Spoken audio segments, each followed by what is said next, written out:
another power-packed episode of Auto Today. I'm Simi Pasha and I'll be getting you the latest in the world of automobiles. Strap on your seatbelts, it's time for our weekly adventure. On the show this week, a long-term report on the S-Cross, all the news from the Skoda Kodiaq event, and on Auto Advisor, some tips on how to avoid motion sickness while traveling.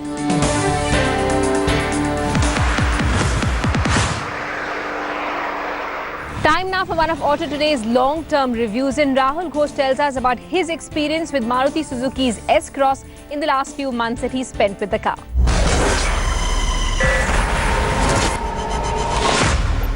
Just about a year ago, Maruti Suzuki launched their Nexa chain of premium dealerships. Now this was supposed to be a special experience for the customer, and the first car to grace this chain was the S-Cross.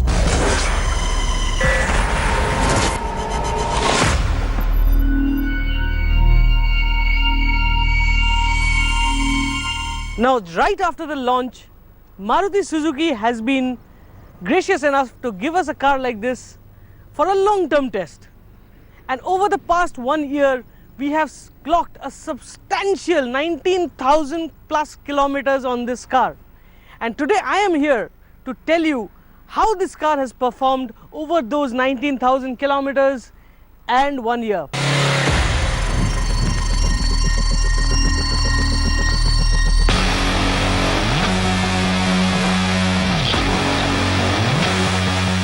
Now, being a premium offering, the S-Cross has actually come with a lot of premium features. First and foremost, projector headlamps. These are very, very effective, especially on the highways at night. And you know, I took this car out on the highway to the jungles around the Delhi NCR region, Corbett per se, and on those dark, narrow roads, these headlamps perform brilliantly. But what we would have liked is a daytime running lamp set, which is missing. Sure, there's a LED strip out here, but that is only the parking lights.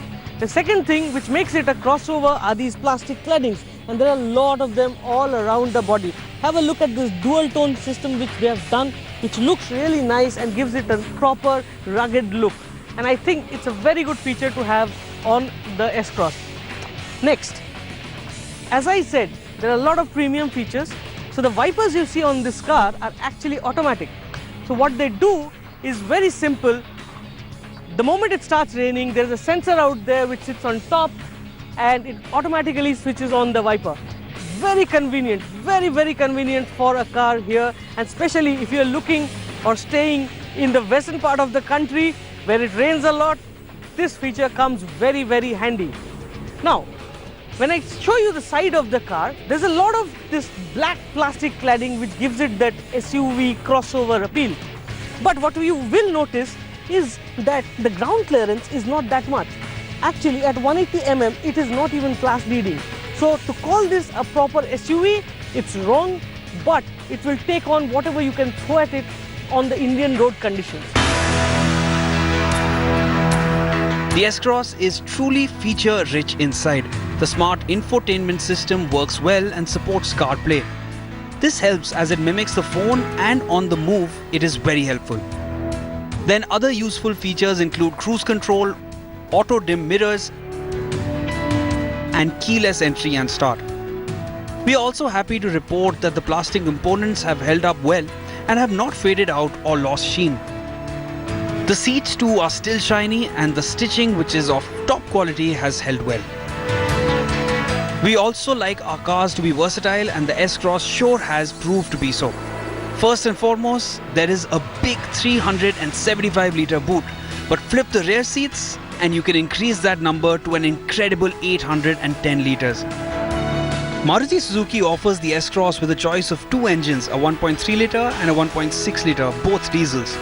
The 1.6-litre engine on the S-Cross offers a substantial 118 bhp and 320 Nm of torque, which are sure healthy numbers. So how does this reflect on performance? This car comes with a 1.6-litre engine, which is the larger engine. And that means it's got a lot of power. The power to weight ratio is also very good. And that translates when you're driving the car. How? Very simple. There's a lot of torque at low revs. and the turbo spools are just right. And the acceleration is so good that you can actually challenge a lot of other powerful cars on the road.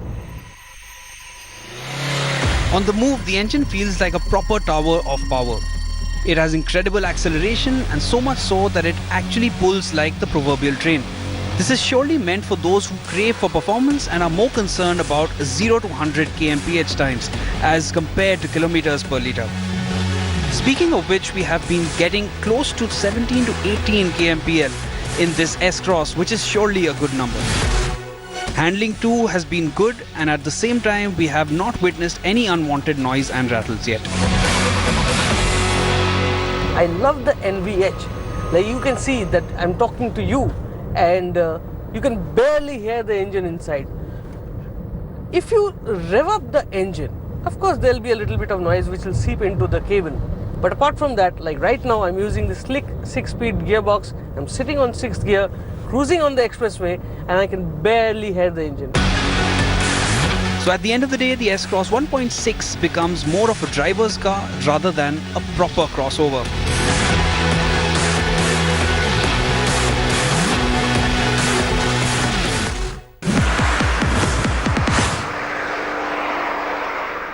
Despite being a part of the Volkswagen family, Skoda doesn't have a proper SUV in its portfolio, but over the last few months, rumours have been doing the rounds and test mules have been spotted.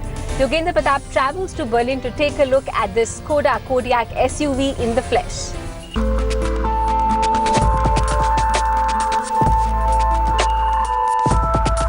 After the Yeti, the second SUV from Skoda is the Kodiaq. Named after the largest species of bear, the 7-seater SUV will be the flagship of the Skoda range, and though it is smaller than even the Superb in length, it will be positioned just above the large sedan. Skoda Auto has just unveiled its 7-seater SUV, the Skoda Kodiaq. This will be the flagship of the brand, and we are here in Berlin at the unveiling.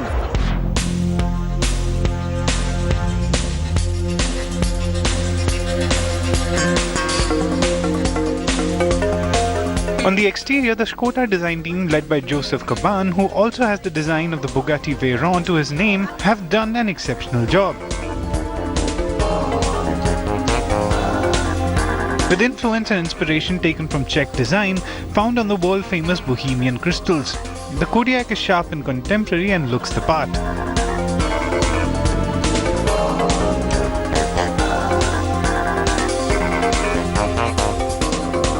On the inside, it's filled with clever utilitarian features, as is expected from a Skoda. The car will be available as a 5-seater as well, but in India we expect only the 7-seater to be sold. The car is available with a choice of 3 petrol and 2 diesel engines from launch, but when it comes to India, expect it to come with a choice of 1 petrol and 1 diesel engine, both of 2-litre capacity. The engines will be mated to a 6-speed manual or a 7-speed DSG gearbox, a new addition to the Skoda range. Although the Kodiaq will be available either as a front-wheel drive vehicle or an all-wheel drive option, we expect only the all-wheel drive ones to be launched in India. The car will also be full of assistant and comfort features like a 360-degree view camera system, which is very helpful for reversing in Indian conditions. Besides, the car will also have emergency braking and adaptive cruise control, though how many of these systems will make it to India remains to be seen. Although the car is just slightly longer than its stablemate the Octavia, the amount of space inside is mind-boggling, even though the third row does produce a challenge for slightly taller than average Indian adults. The car will likely launch in the second half of 2017.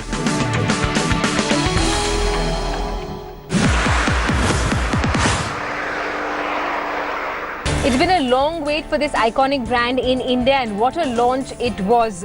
Jeep Cherokee, Jeep Wrangler and SRT were unveiled at the Umaid Bhavan Palace in Jodhpur. Take a look.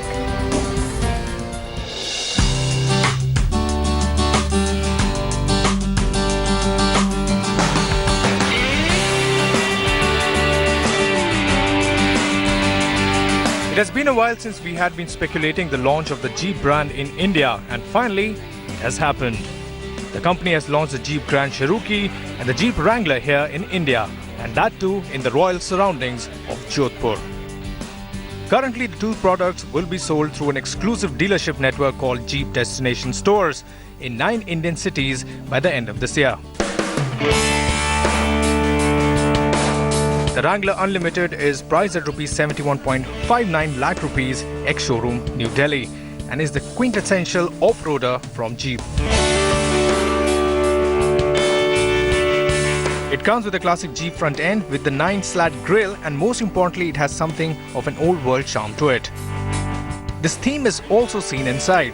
Power comes from a 2.8-litre eco-diesel engine which provides 200 bhp and 460 Nm of torque.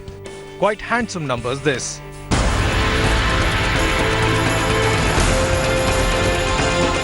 The other car launched is the Jeep Grand Cherokee, which will be available in 3 variants, namely the entry-level Grand Cherokee Limited, followed by the Grand Cherokee Summit. The top-of-the-line model will be the Grand Cherokee SRT.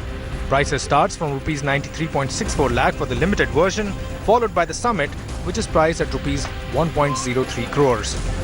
The SRT, on the other hand, will set you back by a whopping 1.12 crore rupees.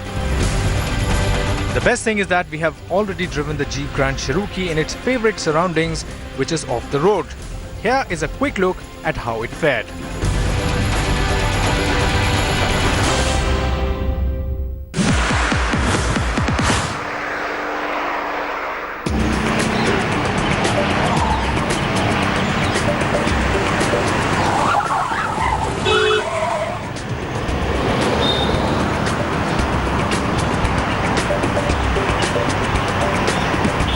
Man, this week's advisory has little to do with a car and more to do with how not to get hit by it. If you saw what just happened here, you'll know exactly why we're dedicating a whole advisory to this. Stay tuned, stay safe, take notes.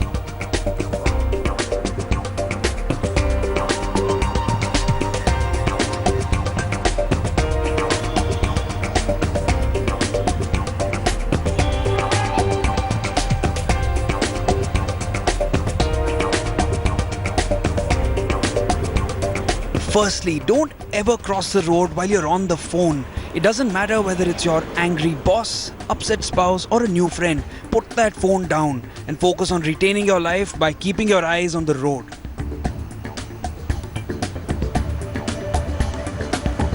Secondly, always look for the zebra crossing when you're trying to hop over to the other side. If there's no zebra crossing, take the extra time to cross at the corners. Whatever you do, do not cross mid-lane.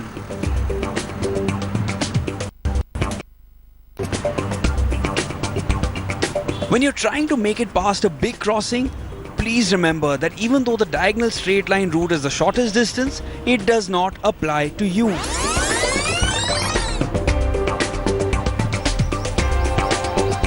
You will cross one side at a time and always ensure to make eye contact with those behind the wheel when you're crossing. Next, watch out for cars backing up on roads or driveways. Don't ever cross them from behind. Rather, wait for the car to reverse and continue walking once your safety is ensured.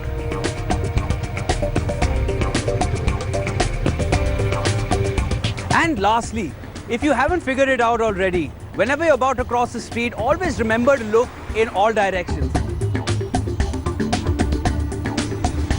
Not bad. It's finally learned. Oi! What is this? No headphones when you're crossing the street?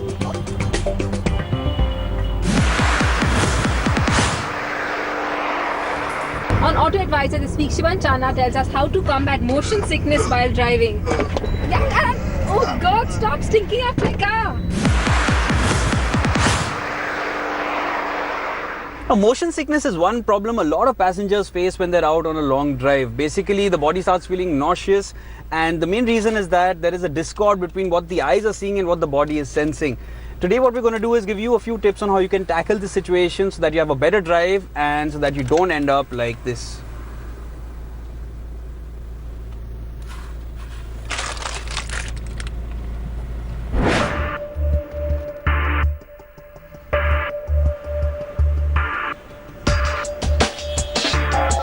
Drink plenty of water before your drive so you are well hydrated. Eat well but eat light. So stick with fruits, cereals, and you can also sip on some green tea or ginger tea.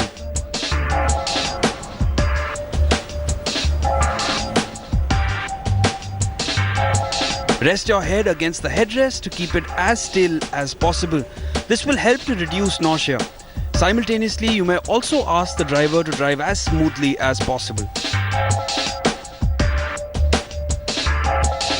Focusing on the inside of the car can enhance nausea, so focus on the road instead.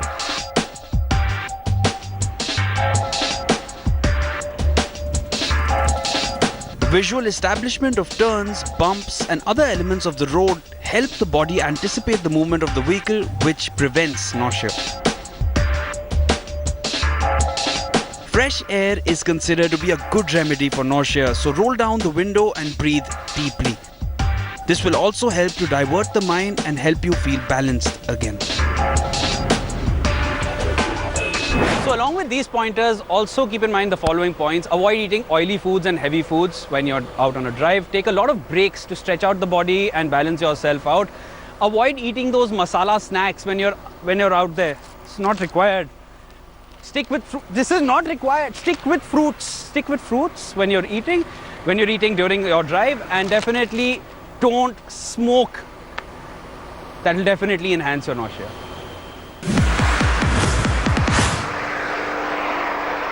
In our weekly news segment, we take a look at all the two-wheelers and four-wheelers that have zoomed into the market. Ducati has brought its most adventurous motorcycle to date, the Multistrada 1200 Enduro, to India.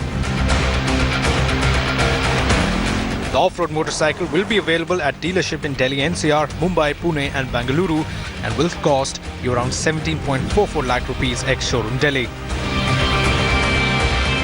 The Multistrada 1200 Enduro brings together off-road prowess, Ducati's finest electronics and the 1200cc 160 bhp Ducati Testa Strada DVT engine to provide all-terrain capabilities.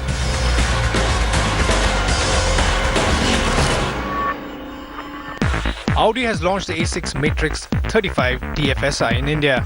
The new car features a 1.8-litre turbocharged petrol engine with 190 bhp and a 7-speed dual-clutch transmission.